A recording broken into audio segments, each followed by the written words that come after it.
Reactive लिम्फेडेनाइटिस किसे कहते हैं? रिएक्टिव लिम्फेडेनाइटिस एक ऐसी कंडीशन है, नाम से ज़ाहिर है रिएक्शन जिसमें हो।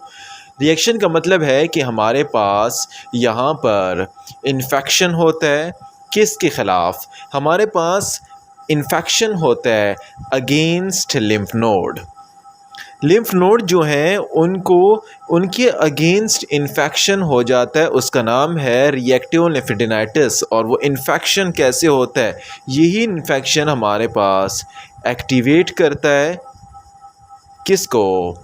इम्यून सेल को। जो जो जो लिम्फ नोड में इम्यून सेल हैं वो एक्टिवेट होंगी, क्योंकि वो इम्यून सेल हमारे पास ऑलरेडी डिफेंसिव के तौर पर काम कर रहे हैं। और वो इन्फेक्शन की वजह से लिम्फ नोड इनलार्ज हो जाएगा, लिम्फ नोड इनलार्ज हो जाएगा और साथ साथ हमारे पास लिम्फोडीनोपैथी भी हो जाएगी उसके साथ। तो लिम्फ नोड का रिएक्शन हो रहा है, इम्यून सिस्टम के ख़िलाफ़ भी हो रहा है और लिम्फ नोड की इनलार्जमेंट हो रही है, लिम्फोडीनोपैथी हो रही है। किस में? रिएक्टिव लिम्फेडेनाइटिस में। इसमें आपको इतना पता हो, रिएक्टिव लिम्फेडेनाइटिस में रिएक्शन होते किसके ख़िलाफ़? लिम्फ नोड के ख़िलाफ़। नेक्स्ट क्रोनिक नॉन स्पेसिफिक लिम्फेडेनाइटिस किसे कहते हैं? ऐसी कंडीशन जो क्रोनिक स्टेज में भी हो और नॉन स्पेसिफिक हो, उसका नाम क्रोनिक नॉन स्पेसिफिक लिम्फेडेनाइटिस है। इसमें फर्दर 3 पैटर्न आते हैं। 3 पैटर्न कौन कौन से आते हैं? इसमें 3 पैटर्न की अगर बात करें, फर्स्ट जो पैटर्न आता है उसका नाम है फॉलिकुलर हाइपरप्लेशिया। फॉलिकुलर हाइपरप्लेशिया आता है। दूसरा क्या है? पैराकॉर्टिकुलर या पैराकॉर्टिकल हाइपरप्लेशिया। तीसरा क्या आता है? साइनस हिस्टोसाइटोसिस। तो मतलब ये है कि जो फॉलिकल को, पैराकॉर्टिकल को और साइनस सेल्स को इन्फेक्ट करें नॉन स्पेसिफिकली, उसका नाम क्रोनिक नॉन स्पेसिफिक लिम्फेडेनाइटिस है। थर्ड जो कंडीशन है वो उसका नाम है कैट स्क्रैच डिजीज़। जितना कैट स्क्रैच डिजीज़ किसे कहते हैं? कैट स्क्रैच डिजीज़ हर उस कंडीशन का नाम है जो हर उस लिम्फेडेनाइटिस का नाम है जो हमारे पास एक बैक्टीरिया से होता है और उस बैक्टीरिया का नाम है बोर्टोनेला हैंसेलिया। बोर्टोनेला हैंसेलिया एक बैक्टीरिया है और उसके ख़िलाफ़, उस बैक्टीरिया की वजह से जो कंडीशन आती है उसका नाम क्या है? कैट स्क्रैच डिजीज़ है। ये बैक्टीरिया मोस्ट प्रोबेबली चाइल्डहुड में 90%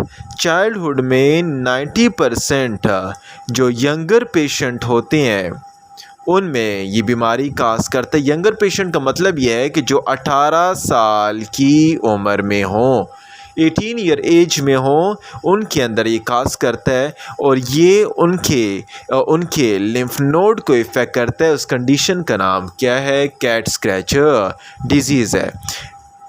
इसकी नेक्स्ट जो अगली जो टर्म आता है वो है इन्फ्लेमेटरी नोड्यूल्स या विजिकल। हमारे पास डिफरेंट इन बैक्टीरियल इन्फेक्शन की वजह से रीजनल लिम्फ नोड जो हैं, इनमें हमारे पास रीजनल लिम्फ नोड लाइक एक्सेला हुआ, लाइक नेक हुआ, या इनकी एनलार्जमेंट हो जाती है। जब इनकी एनलार्जमेंट हो जाए अप टू 2 वीक तक, तो उस कंडीशन का नाम इन्फ्लेमेटरी नोड्यूल्स है, विजिकल है। यहाँ पर विजिकल एनलार्जमेंट है। लेकिन एक और कंडीशन है, उसका नाम क्या है? इस्कर उस कंडीशन का नाम है जब ये लिम्फ नोड की एनलार्जमेंट हो, लिम्फ नोड की क्या हो? स्वेलिंग हो अप टू 2 वीक नहीं, up to swelling up to 2 to 4 months तक। 2 से 4 मंथ तक जब इसकी स्वेलिंग हो जाए तो उसका नाम क्या है? एस्कर है। तो लिम्फ नोड्यूल किसे कहते हैं? कैट स्क्रैच डिजीज़ किसे कहते हैं? क्रोनिक नॉन स्पेसिफिक लिम्फेडेनाइटिस में कौन से पैटर्न आते हैं? और रिएक्टिव लिम्फेडेनाइटिस किसे कहते हैं और ये कैसे होता है? बैक्टीरियल इन्फेक्शन की वजह से स्वेलिंग हो जाती है। तो दिस वाज ऑल अबाउट, ये हमारे पास लिम्फ नोड से रिलेटेड था। और जो नेक्स्ट टॉपिक है उसका नाम है हीमोफेगोसाइटिक हीमोफेगोलाइटिक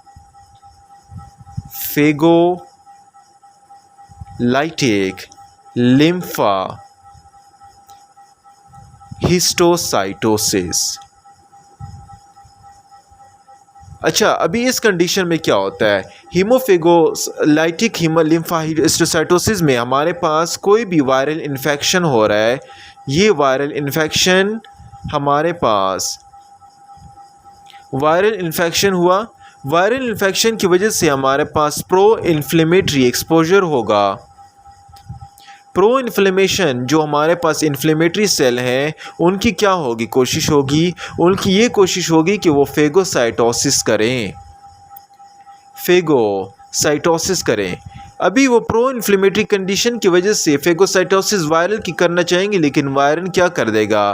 फेगोसाइटोसिस कर देगा ब्लड सेल को ब्रेक डाउन कर देगा, जिसमें हमारे पास ब्लड सेल की ब्रेक डाउन हुई इस वायरस की वजह से, और जिसमें हमारे पास क्या होगा? हमारे पास सिस्टेमिक इन्फ्लेमेशन हो जाएगा। हमारे डिफरेंट सिस्टम्स जो हैं, डिफरेंट सिस्टम में डिफरेंट ऑर्गन आते हैं। इन ऑर्गन की क्या होगी? इन ऑर्गन की इन्फ्लेमेशन हो जाएगी। अभी हीमोफेगोलाइटिक मतलब ये है कि जो ब्लड सेल हैं उनकी ब्रेक डाउन हो गई, और किसकी वजह से ब्रेक डाउन हुई? हमारे पास जो अपने ही इम्यून सेल हैं उसके अंदर जो डिफेक्ट आया है, मतलब उन डिफेक्टिव इम्यून सेल की